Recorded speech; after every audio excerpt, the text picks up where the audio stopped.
중졸검정고시 한국사 7. 자, 을사조약부터 한번 볼까요? 을사조약은 을사늑약이라고도 해요. 강제 늑자를 써서 강제로 체결됐다라는 것을 나타내는 건데, 고종이 직접 국세를 찍지도 않았고 사인도 하지 않았지만 을사오적이 대신 이렇게 나라를 팔아먹죠. 우리나라의 외교권을 일본이 빼앗아가고 그 외교를 대신해주는 기관으로 통감부를 설치한 그런 조약입니다. 그래서 당시 우리나라 사람들한테는 참 충격이 컸기 때문에 여러 가지 저항이 많았어요. 장지연이라는 사람은 신문에다가 이런 논설을 실습니다. 시일야 방성대국. 오늘 밤에 목놓아 크게 곡한다, 운다 라는 의미인데요. 이런 논설도 있었고요. 최익현이나 태백산 호랑이 신돌석 같은 경우는 을사의병을 일으킵니다. 그리고 고종 역시 저항을 하죠. 네덜란드에서 만국 평화회의가 열리고 있는데 이 평화회의에 특사를 보내서 우리나라의 상황을 알려야겠다라고 생각한 고종은 이 특사 3명을 알리죠. 을사조약의 무효를 주장하고 이준, 이상설, 이위종 특사가 갑니다. 네덜란드로. 그렇지만 일본의 방해 때문에 회의장에 들어갈 수도 없었고 백방으로 노력하긴 했지만요. 그래서 이준 열사는 이 헤이그에서 순국하셨다라고 해요. 을사조약 이후에 민족운동 뭐뭐 있는지 한번 볼까요? 신민회에다가 별표를 치세요. 너무 중요한 단체입니다. 1907년에 비밀결사로 조직이 됐고요. 대성학교나 오산학교 같은 사립학교를 설립을 해서 민족교육을 합니다. 그리고 만주에까지 가서 독립운동 기지를 건설하는 그런 멋진 단체였어요. 국채보상운동, 국가의 빚을 갚자라는 운동인데요. 일본이 우리나라에 돈을 많이 빌려주고 철도를 깐다든지 여러 가지 사업들을 하면서 우리나라에 빚이 굉장히 많이 생겼어요. 일본에 갚아야 할 빚이. 그래서 대구에서 서상돈 씨의 제안으로 시작이 돼서 사람들이 열심히 금주하고 금연하고 그다음에 가락지나 비녀 등을 내면서 돈을 많이 모았어요. 그런데 이것도 일본 통감부가 방해하면서 그 돈도 다 가져가 버립니다. 참 안타깝죠?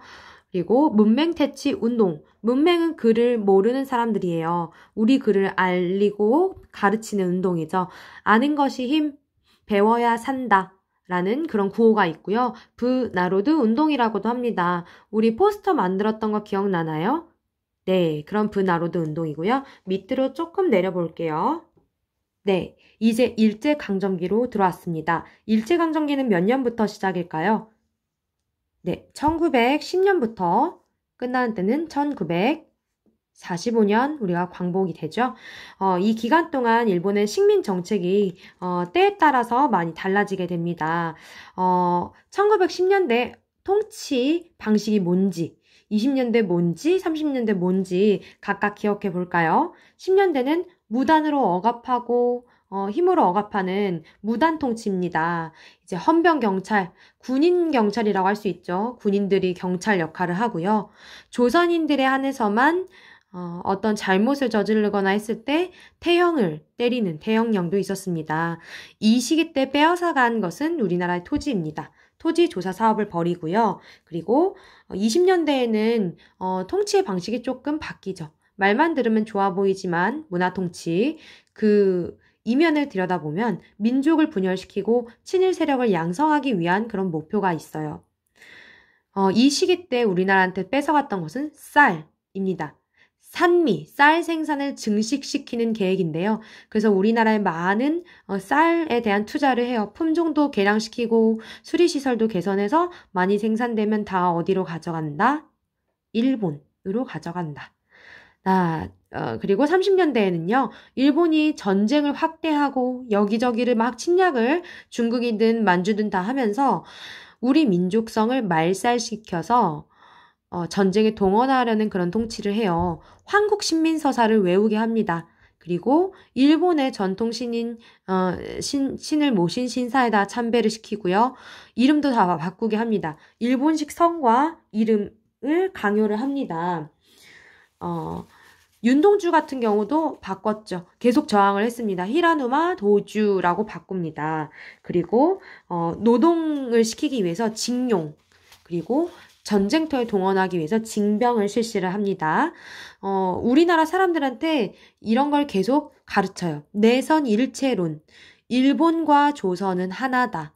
라고. 그래서 전쟁에 동원하기 위한 목적이죠. 그래서 우리나라의 역할은, 전쟁 창고가 되는 겁니다. 병참 기지와 정책이라고 해요.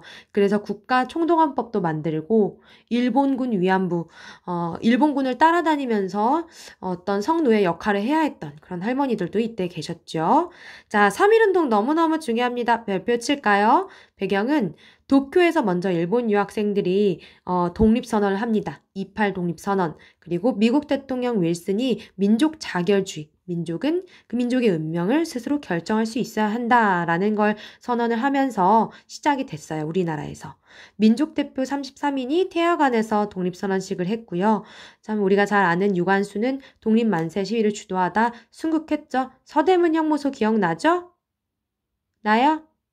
네, 그리고 이 3.1운동이 무참하게 잔혹하게 진압된 사례이기도 한 화성 제암리교회 학살 사건도 있습니다. 자, 3.1운동의 영향이 참 컸어요. 거족적인 독립운동이었고요. 이 3.1운동을 이어가자 지도할 수 있는 기관이 필요하다. 대한민국 임시정부가 수립되는 계기가 됩니다. 그리고 중국에도 영향을 줘요. 중국의 오사운동과 인도의 민족운동에도 영향을 끼치고요. 일본도 조선 사람들 그냥 무단으로 억압해선 안 되겠네 라고 하면서 문화통치로 그래서 바꾸게 되는 겁니다. 자, 우리 상하이 임시정부, 대한민국 임시정부를 한번 볼까요? 우리나라에 만들 수가 없었기 때문에 상하이에다가 만들게 되고요. 미국에 설치한 외교부를 구미위원부라고 합니다. 국내와 비밀 연락을 하기 위해서 연통제라는 걸 만들었어요. 그리고 독립자금을 모금하기 위해서 독립공채를 발행을 합니다. 대한민국 임시정부는 대통령도 있고요. 국무총리도 있어요. 민주주의와 공화정 체제였죠.